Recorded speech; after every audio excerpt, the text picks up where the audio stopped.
paano yan, Manong, kung sakalin maramdaman na ni Marcos na malapit na yung sinasabi nyo nga po na yung one time, big time. Tapos biglang magdeklara ng gera si Marcos. Para yun na lang, kasi yun na lang din ng pamamaraan para hindi matuloy yung pagbaba niya sa pwesto. Sinong gagawin niya? Ang bayan? Yung katulad niya, yung China, pinag-iinitan niya.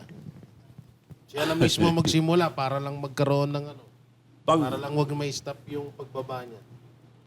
Hindi, siya huhuli sa China. Oo. Manong may tanong ako, pag ayaw na ako, kasi ang last resort na lang ni Marcos, martial law eh. Kasi kung mangyari yung martial law, sa panahon niya ngayon. Kasi kung Na magka-martial law. mas malala nga. Martial law? Ngayon. Ha? Martial law. Martial law, imposible yung i-declare yan. Hindi ako naniniwala na i-declare yan martial law. Ito kasi Manong yung sabi ng mga dati narinig natin, sabi ng AFP, nangyari na yung snap election dati. Nagkaroon na ng people power. Wala namang nangyari sa Pilipinas. Bakit ba natin uulitin? Yun ang sabi nila dati. Sino si? Parang hindi ko matandaan kung si Browner lang nagsabi o yung spokesperson, pero ganun po yung narinig ko dati.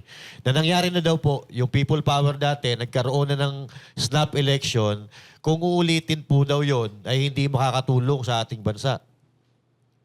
Sino nagsabi? Yung AFP po. AFP? Hindi tama yun. Dapat ang AFP ang magsalita na ayaw nilang graft and corruption. Simple lang. Ayaw namin ng graft and corruption. Tapos Yun lang. Yun lang, hiningi ko. Para matanggal ang mga guni-guni lahat ng tao na nalagyan sila, o ayos sila. At sila sisisi ang taong bayan balang araw. Dahil ang mandate nila is to protect the state. The people is more supreme than the military. They should support the people and the state. Hindi nila sinusuporta ng people at saka state kung gano'n ang sinusulit nilang graft and corruption. Posible kaya, Manong Chavit, dahil yung suporta ng military naantay pa. No? Posible kaya magkaroon dito ng kamay ang Amerika dahil ito nangyari sa Amerika, nangunguha ng leader. Nung kinuha yung sa Valenzuela, nag-celebrate. Tapos ngayon, ang kukunin yung sa Iran. At yung mga tao talagang waiting na to celebrate dahil nga matagal silang na-captured nitong leader. Ngayon, dito sa Pilipinas, alam naman natin na matagal tayong at meron pang EDCA. No? Posible kaya maging player din ang Amerika dito sa pagiging solusyon patungkol dito sa mga masterminds. Pero posible lahat. Possible naman lahat. Kaya ako nga, I believe in miracle. Parang sa sinasabi ko na divine providence, nandyan na lahat Divine providence, divine intervention na din yata ang kailangan natin, Manong Chavit. Oo. Yung kay Orly Guteza, Manong Chavit, mayroon kang nabanggit na siya ay itinatago na. Anak na ni Martin Romualdez. Saan mo nakuha yung impormasyon na yan, Manong? Tinago na Parang anak na ni Martin Romualdez. Gagamitin niya. Pag halimbawa kasuhan sa ombudsman, lalabas yun, testigo. Hindi totoo yan. Hindi absurdo siya. Nakakanya na si Orly. Hawak na. Anak na niya. Anak niya na. Pero may posibilidad ba, Manong, na itong magpinsan, magtuklawan to bandang huli? Ay, hanggang ngayon, walang investigasyon kay Martin Ang ICI dati, tinuro si Martin Romualdez na imbestigahan. Hindi inimbestigahan So, yun lang, liwanag na pinagtatakpan niya si Martin. So, ibig sabihin, magkakakuntsaba yung dalawa. Pero ngayon po, Manong, may article po sa isang bayagan na galing po ito sa DILG, yung statement na ito, na mahigit daw $1 billion ang nailabas na pera ni Saldico sa Pilipinas, pero mas malaki daw ang nailabas ni Martin Romualdez. Ito po ay galing sa gobyerno mismo. Hindi ko alam yun. Ang sasabihin ko lang yung alam ko. Okay, sige man. Manong, meron akong mahalaga to ha. Paano kung nawala na si Marcos, napalansit na, nangyari na yung gusto natin? Ano mangyayari sa kanila? Ano gagawin ng Supreme Court sa mga magnanakaw na to? Dapat makulong. Kulong lang? Siyempre, Ako, kulong. gusto ko umali, gusto ko umali. Wala pang bitay. Kung may bitay, bitay. Oo. So, pero ikaw, ano ka, pabor ka doon sa parusang bitay sa mga plunderer? Para may katakutan ng tao. Di na takot ang tao sa mga kaso-kaso Yeah, dahil walang death penalty. Ang nangyayari sa ating justice system, magaganda ang batas natin pero yung sistema wala.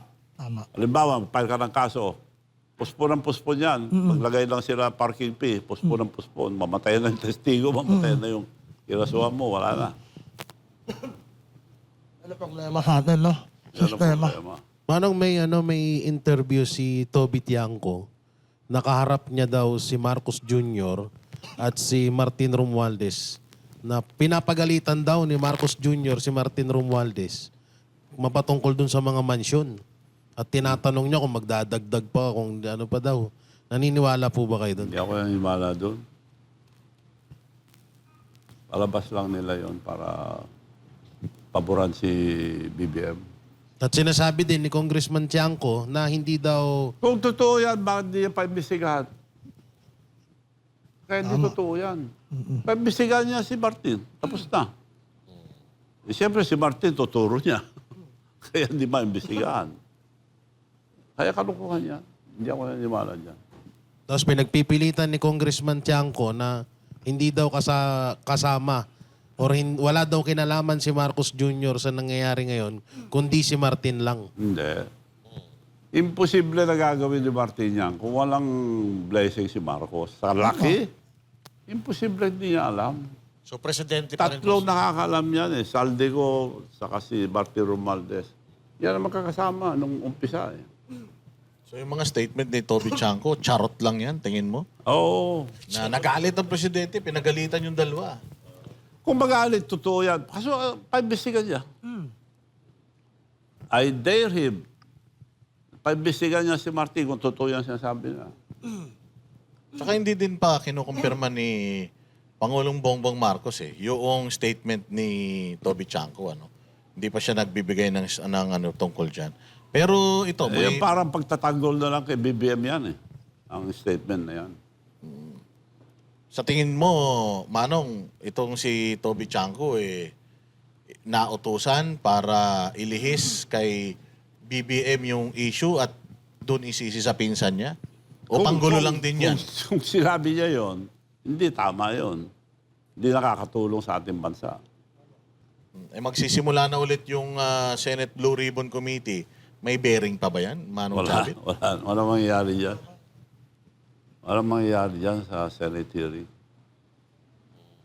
Wala na talaga. Wala nang dead end na tayo. Parang ganun, Manong Chavit Sabi ko nga, naniniwala ko sa miracle, milagro. Baka may mangyari itong February. Manong Chavit, kayo po, marami po kayong alam tungkol sa mga nangyari sa gobyerno dito sa katiwalian na to. Hindi po ba kayo iniimbitahan ni Lacson na pumunta sa investigasyon? Sabi nga imbitahan ako. Wala naman dumating imbitasyon. So, hindi kayo iniimbitahan kasi posible kaya dahil baka ang ituro ninyo si BBM? Siyempre. Pero kung iimbitahan kayo, pupunta kayo. Oo. Punta ako. Kaso Manong, mabula kayo ng script. Basahin nyo to, basahin nyo to. Abutan ka ng papel. Abutan ka ng, basahin mo tayo ng sasabihin mo. Diba? Ganun ginagawa nila kaya kung diba? Basahin mo to. So, ayan ang ating mensahe kay Senator Lacson. Available daw si Manong Gob Chavit na pumunta sa Blue Ribbon. Kung kailangan ako. Kung kailangan. So, may pagkakataon ka pang imbitahan si Sir. Yung bang iyong mga tinatagong ebidensya, willing ka bang ilabas yan doon sa committee ni Lacson? Kung public. Nung lumabas yan, sinaranan ko. Hindi na public eh. Dapat naka-live, no? Live. Dapat live. Tama yun. Kasi parang ang pinapatawag dyan sa Senate hearing, yung mga hindi pupunta. Si Bonoan, si Saldico, tapos si Gutesa. Pero yung mga dapat yan si Congressman Leviste, tsaka syempre si Manong Chavit. So, Ping Lacson. Manong Chavit, baka pagpunta nyo po doon at pinakita nyo yung mga ebidensya nyo, baka sabihin kung nakanotaryo ba yan. baka mamaya pikihin, baka magreklamo na naman sila sa mga ebidensya nyo. Kaya nga hindi ako naniniwala sa justice system natin. Tama, Nong. Nakalimutan ko tuloy yung tatanong ko. Kung halimbawa, hindi pinalitan yung Blue Ribbon Committee, sa tingin niyo po ba, sa inyong palagay kasi nakita niyo naman kung paano i-handle ni Marcoleta, paano i-handle ni Lacson. Kung hindi ba pinalitan si Marcoleta, sa tingin niyo tapos na yung investigasyon? Mas maganda sana kung di pinalitan si Marcoleta. Kaya lang, yun ang problema. Kahit di mo palitan si Marcoleta, tapos merong mga rekomendasyon, yung Senado, problema, ombudsman natin, tao din nila. Yari ba? DOJ, yung DOJ secretary natin, balita ko, parang puppet lang. Kasi ano rin yata magkapitbahay yata. Parang kapitbahay din yata nung nasa ombudsman Hindi, tsaka makikita mo ngayon yung ombudsman natin, nagsasalita rin siya para sa Department of Justice Yes. Nagbibigay siya ng statement tungkol doon sa mga missing sabongeros na yan. Missing sabongeros. Manong, alam ko naman, mahilig ka rin mag-sabong-sabong. Sinasabi mo rin na si Atong Ang parang isa sa mga cover-up nila. Gaano kaya katagal nilang kayang gamitin yung Naghahanap cover-up sila niya? ng popular na kaso para diversion. Isa lang yun, si Atong Ang.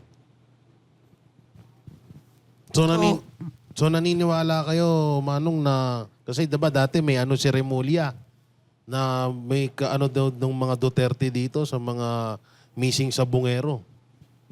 May kinalaman. Ang layo nun.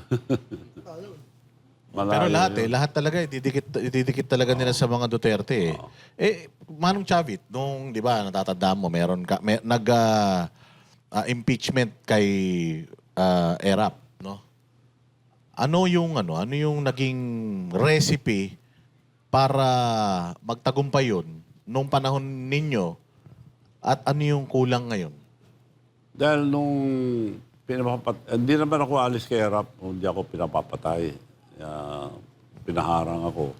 Alam ko na pinapapatay ako. So, lumabas ako. Mas safe ako kung lalabas na ako. Nung nakapagsabi na ako, yan, pwede niyo akong patayin ako. Nasabi ko na. At saka sinabi ko, may kasalanan ako. Kulong niyo ako dahil ginawa ko yung pinagagawa. Yun yata kulang ni Saldi ko, hindi niya sinabi na may kasalanan siya. Ako, sinabi ko, may kasalanan ako, kulong niyo ako. Parang lahat sila, inaano nila no? Nililigtas nila lahat yung sarili nila, no? Oo. Pero bigla siyang tumahimik, Gob Ano sa tingin mo, naabot nila si Zaldico kaya biglang tumahimik? Kasi ang ganda na ng momentum niya Bakit bigla siya? Magbigay ka lang ng ng spekulasyon mo. Ba't bigla siyang tumahimik? Well, hinahanap nila para huliin, umari, patayin dahil yun lang makapagturo kay BBM Manong, Kakampi pa rin nila kaya ngayon yan? Hindi na siguro. ngayon po usong-uso po yung mga katulad niyan nila Congressman Leviste, may mga hawak silang files. Bukod sa Cabral files ay may hawak pang ibang files si Leviste at yung iba pa marami silang mga files na hawak. Kayo po ba, Manong Chavit, may hawak din po ba kayong files against Wala akong files na Yun lang pinimbestiga ko sa Ilocos Norte. Yun lang, marami na ako napaimbestiga ron. Walang tamang project. Karamihan si Presidente mismo nagsabi, yung mga project, guni-guni. Ghost project. Doon pala sa Ilocos Norte yun. Tama siya. Diyan lang siya tumama. Palagi ko may papatawag kayo sa Senate Blue Ribbon Committee. Palagi ko Pero hindi ko lang hinahangad. Pero kung kailangan, punta ako. Pero palagay ko pag pinatawag kayo ron nang sisilipin yung mga proyekto daw sa probinsya ninyong Ilocos Sur? Kasi may mga lumalabas din ngayon na mga report. Wala, trolls lang yung mga yun. Imbestigahan nila. Imbestigahan nila, okay lang sa amin. O meron silang isang pinalalabas nitong nakaraan lang, Gov, yung kasama ka tsaka si Aimee, isang tulay, 50% na daw natapos, pero tulay pa lang ay poste pa lang nakatayo. Boundary ng Ilocos Sur yun, Abra. Project ni Aimee yun. Saka hanggang doon lang ang pundo, wala na. Kagaya yung diversion sa amin, kung bigyan, kunti-kunti, taon-taon, kunti-kunti, hindi na matatapos talaga yun. Ganoon din yung sa Abra. Project ng binigay ni Aimee Marcos tulong sa Ilocos Sur yun, hanggang doon lang. Dahil minumonitor ko rin lahat ng mga project doon eh. Dahil kung may gagawa ng kalokohan, wag nang papasukin. Manong, dito muna tayo. Ang contractor doon, tiga Abra yata. Pero dyan sa Ilocos Sur, sabi nila meron din daw kayong construction firm. Meron. At napunta rin daw sa mga construction firm ninyo yung mga proyekto dyan? Wala. Yun nga, napunta sa akin, alam pundo. Kaya hindi na matapos-tapos. Pundo ang konti. Taon-taon konti. Hindi nga yung iba na bago lang sa Ilocos Norte, yung paborito nilang kontratista, si Mayor. Mayor Alcid. 6.8 billion ang binigay. Bawal yun. Mayor siya. Oo. Paborito na ng kontratista. Nung araw pa, konsal pa lang yun. Siya ng kontratista ron. Magkapatid. Paborito nila. Tito Diskaya, nandun. Pero, tinitignan ko lahat na ng pinapuntahan, walang matino na project doon. Wala po, no? Ito, Manong, punta naman natin yung tanong ng bayan. Next. Yan, From Toto Gubay, ang taong bayan ang pag-asa natin kung magpoprotesta lahat ng Pilipino na botante sa gobyerno ng Amerika to make Philippines great again, and President Donald Trump will protect the Philippine Constitution. Ba't naman? Ako na sasagot niyan. Huwag naman. May naman tayo, may sarili naman tayong kakayanan eh. O, kailangan lang siguro talaga natin, huwag tayo maghalal ng mga loko-loko ng mga nasa gobyerno eh. O, pero tinan mo, ganyan kadesperado yung mga Pilipino na willing na tayong humingi ng tulong sa ibang bansa na mag-intervene sa atin dahil ganito gulo yung sitwasyon sa Pero Pilipinas. kuya, hampal sa AFP natin yan, sa mga militar natin. Kasi ultimo mga kamagayan natin, wala nang tiwala sa sundalo natin eh. Para Baka bang, humihingi na tayo ng tulong sa ibang bansa eh. kaya parang kapit patalin na tayo. Kaya Basta nga eh. matagal lang. Pero go ba, si BBM, inopen yung natin, yung ating turismo sa mga Chinese ulit. Visa-free na. Do you think makakatulong yun sa paglago pa ng ekonomiya natin? Kasi katulad ng sinasabi ko, parang nagtatry naman sila eh. Pinapakita lang, pampaganda lang ang image niya. Na magandang patakbo niya. Tama yun. At kaysa inaaway niya ang China, hindi naman dapat awayin China eh. Hindi tayo dapat makipag-away maski kanino, maski anong bansa. Hindi natin kaya lumaban. So, mali yung paghamon-hamon niya sa China. Hindi natin kalaban ng China. Ang laki ang tulong ng China eh. Mabuti naman kung inopen niyang talaga wala tayong tourist eh. Kaya lang po tingin ko yung pag-open nila sa China dahil doon sa skandalong ginawa ni Tariela. Nakita niyo ho ba yun, Manong Chabet? Yung meron pinotesta ng Pinagtitripan niya yung presidente, no? Oo. Meron siyang inilalabas sa isang forum na parang binaboy niya si Xi Jinping. Ngayon, napicturan. Doon sa forum na yon si Tariela po, yung maingay po na yung sa sa Navy natin na parang sinasabi niya binaboy niya ho yung presidente ng China. Sino yun? Tiga Pilipinas? Pilipino po yung si Tariela po yung Commodore Tariela Commodore Tariela. ng Philippine Coast Guard. Tapos nagreklamo po ang China na parang napakaano naman, hindi tama yan para sa isang opisyal na nasa... Provoking yun. Oo. Hindi natin dapat provoke ang China. Kaya po, Mabait lang ang China, tubig lang ginagamit eh. Salamat na tayo. tapos ngayon, kaya nila binuksan yung visa-free sa China. Parang ganun po ang nangyayari. So, Parang pakatsuelo lang. oh, ganun. pakansuelo lang po yung ganung ano. Kayo po ba, alam natin na isang talagang pinupunta ng mga turista ay ang Ilocos, sa inyo pong lugar, ang Ilocos Sur po. Ano ho ba ang sa tingin ninyo ang maitutulong ng China sa inyong lugar? O di kaya, aside from the tour, mga tourism, meron po bang proyekto na tinulong sa inyo ang China? Marami. Marami tayong magagaya sa China. Kailangan natin mga investment sa China. Maraming gustong pumunta dahil napakalapit ang China eh. Kung maganda lang ang treatment natin sa China, marami pupunta. Kailangan natin sila. Tingnan mo yung mga halos lahat na gawa sa China ngayon eh. Pati Amerika, nagpapagawa doon. May ibang bansa nagpapagawa doon eh. Pero yung sinasabi naman ng ibang mga liberal na yan ang nagiging cause ng krimen sa Pilipinas, yung mga Chinese. Paano ang krimen? Dahil nga daw po dun sa before, di ba yung nangyari sa mga Pogo, sila ang nagiging dahilan kung bakit nagkakaroon. Pinapapatay nila lahat ng kriminal doon. Maski general nga, pinapapatay pagka-corrupt. Yun ang disiplina. Disiplinado ang mga lalo ang mga military nila. Disiplinado. Kaya nagkakamali tayo dyan sa paghamon-hamon sa China. Pero may Wala tayong chismis laban. May chismis na yung China daw, hindi nila kayang solusyonan yung pagdisiplina sa mga kriminal nila, pinalalabas na lang nila ng China. Tapos yun nga yung mga nagpupunta sa Japan, di ba? Sa Japan, banat ba marami na rin rally-rally dahil pumasok ng mga Chinese dyan.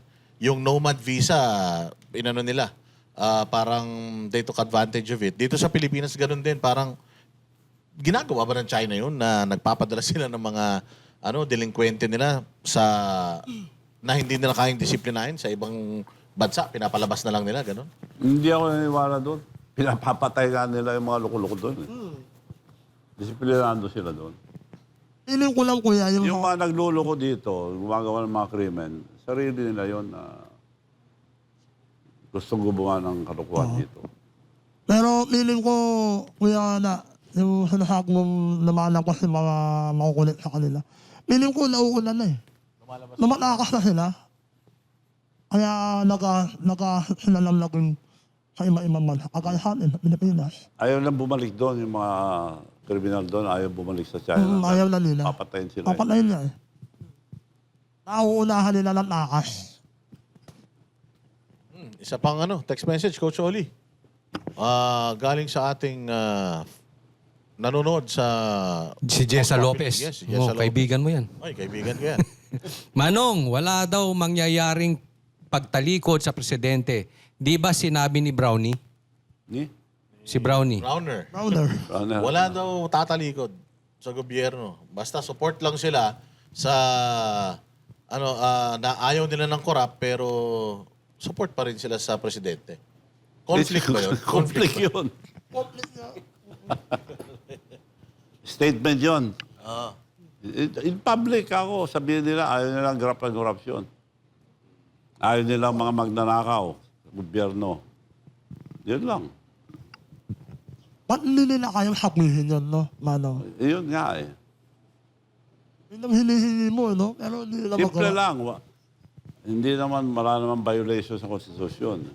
Simple lang. Sabihin lang nila na ayaw nilang graft and corruption.